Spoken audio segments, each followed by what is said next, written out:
So today I am here with Jack Baker. He coaches high school and junior high soccer for Christian Heritage Academy in Dallas City, Oklahoma. In our management class, we talk a lot about the parallels between coaching and management and leadership and how they're all kind of interconnected. And we talk about the motivational and leadership styles of a lot of famous college coaches and things like that. So that's kind of why I wanted to interview him today. So I'm going to start. First question I'm going to ask is, do you consider yourself an introvert or an extrovert? And how does that affect your coaching style? Okay. I consider myself an introvert. I believe that I am very introverted. My wife is an extreme extrovert, and I usually let her take the lead on everything. But when it comes to coaching, I become very extroverted because they're not my peers, they're my subordinates, and I am somewhat the subject matter expert when it comes to them, so I feel very confident in communication and explaining to them what needs to be done and demanding what needs to be done.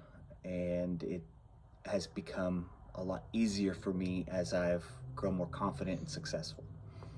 Okay, yeah, that's a really good answer. We also talk a lot about in class how some people kind of approach management and leadership as everybody needs to be treated equal and fairly, and some people approach it more everybody is different and I have to treat each person in each situation differently. Which one of those do you think you lean, and how do you find a balance between the two? I really feel like I do both things.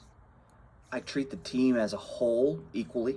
The same thing is demanded from everybody. And everybody's expected to perform whatever or do whatever where they're asked to do. Punishments are all the same. But when it comes to actually getting down and dealing with each players on a personal basis, you have to treat them all differently. Some players demand, more harsher coaching and criticism, while other players are a little more hands-off. You kind of have to be a little more gentle with their egos and how you deal with them. And so it really, you have to deal with each person individually, even though and deal with everybody the same at the same time. Yeah, It's complicated, but you just have to feel it out. Would you say that's the same with your motivation style? And kind of going off that, can you elaborate, how do you motivate your players, and how would you, how do you approach punishments, rewards, incentives, things like that? Well, I would say that I'm more of a player's coach than I am a disciplinarian. I do demand certain things, but since I want my kids to make mistakes, I want them to make as many mistakes as possible.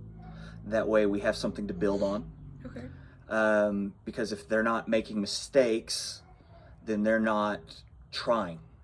If they're unwilling to make a mistake, then they're not able to put in the effort that's needed. And so, so we encourage that. We encourage mistakes to happen. And at the same time, we'll require them to be very receptive. They're going to have to work on those. And if they don't want to listen and they don't want to build on that, then we have problems. And so I feel like I am more of an encourager than anything, because if the kid loves the sport, they love what they're doing, then they're going to try hard at it. Even if they don't seem like come off as they're trying hard, you need to know the person's heart. And so that's something that I really try to do. I never want kids to try too hard. I try to get them at, I always say, I want them to play at 99% and save 1% for themselves. Just like a car, if it's, if you've got it in the red line on your RPMs, your car's given 110%, it's not going to run very well, and it's not going to do, the things that you need it to do. It's going to break down on you.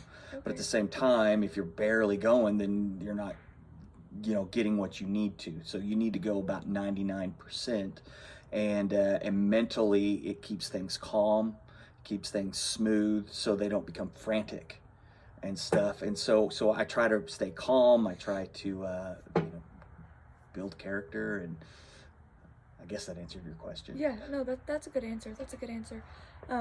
Going off of kind of what you were saying, um, do you try to set your players up for success, or do you think it's better for them when they go out on their own and then fail and learn from that? Is there a balance there? There is a balance. You want your players to deal with adversity, but not to the point where it's detrimental to them.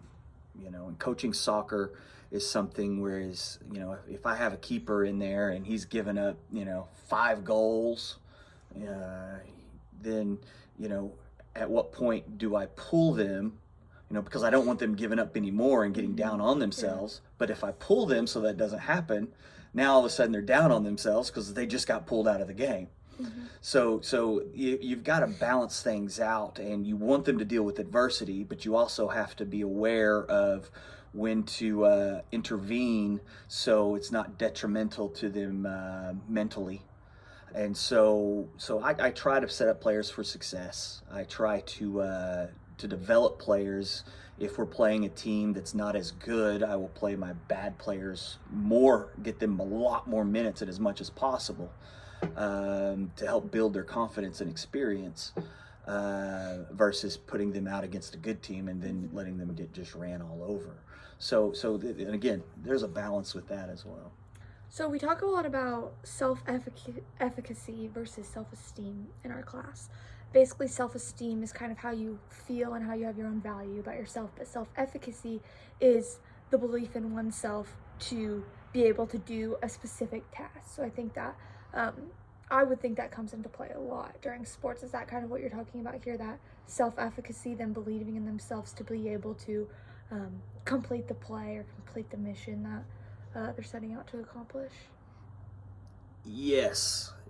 I mean, you want them to make mistakes. A lot of kids are terrified to make mistakes. Adults are terrified to make mistakes too, and they get frozen with the choice or the option. What do I do here?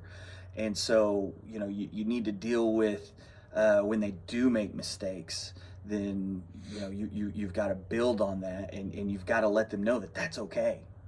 And then explain this is how you need to play that to complete the play. And so next time when they go out there, hopefully they do that and they don't get frozen again. Mm-hmm. We deal with mistakes differently than a lot of football coaches that you might see on the sidelines and stuff that are really strict and yelling at their players. Mm-hmm. We try to build a very safe environment where we laugh at each other's mistakes. We laugh at each other a lot, and everybody's comfortable with that, and so nobody's really afraid to go out there and make mistakes, so they take those chances, and through those chances we start to be able to build them up and create success and confidence in themselves. So you talked there about kind of your relationship with the players. You guys laugh at each other and stuff. So transitioning here, we in class we talk about task-oriented leadership and relationship-oriented leadership, and how both are good, both have positives, negatives, but both also have pitfalls. So where do you think you lean, and where do you think what's kind of the balance of that you think is best? Meaning task-oriented is the plays are good, technically you have the right amount of forwards, the right amount of defense, things like that, but your relationship with your players are good, but also their relationship with each other. How does that kind of affect the team and affect how you coach? Well, coaching, you have to be technically sound. Okay. You have to have a good strategy. You have to have all of that so you can complete the task at hand. But the most important thing is trust. So you have to have those relationships. They have to be able to trust each other in any given situation, and that is the most important thing. Do you want somebody that's extremely skilled, a bunch of skilled individuals, or do you want a family type environment? Sports don't last forever. You know, at some point they're not going to play anymore. So what is more important? Them thinking back and being like, man, I was so good and this and that, or thinking back and being, that was one of the best times of my life. I love these people and they're still in contact with each other. Which is most important? And I think it is the people aspect of it. I want them to love the sport. I want them to love their teammates and love each other. And they play harder for each other than they do for the sport. If they're out there just kicking a ball around, then they're just kicking a ball around. But if they're with each other and they love each other and support each other through everything, then they're going to play harder for that guy next to them, not to let them down, than themselves. Because it's easy to let yourself down. You'll always have another chance, you know, but you don't want to let that next guy next to you down, because they might not have another chance next to you, and you don't want to disappoint them. And that's the way I like to coach. I want them to be in it together and with each other and for each other. You get more out of people if they love the people that they're around. That's a great answer.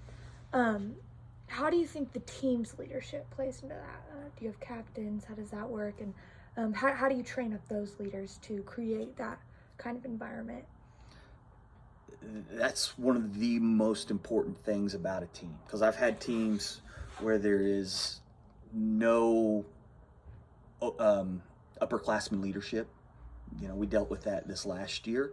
I won't say no leadership, because we had leadership. They tried to lead, but they, for whatever reason, they just didn't have those leadership qualities that we needed, and we suffered because of that. It's something very important that your team can look up to and say, well, they're doing that, then I need to do that. You know, it leads by example, leads by respect. That when they say, hey, we need to go and do this, everybody goes and does that.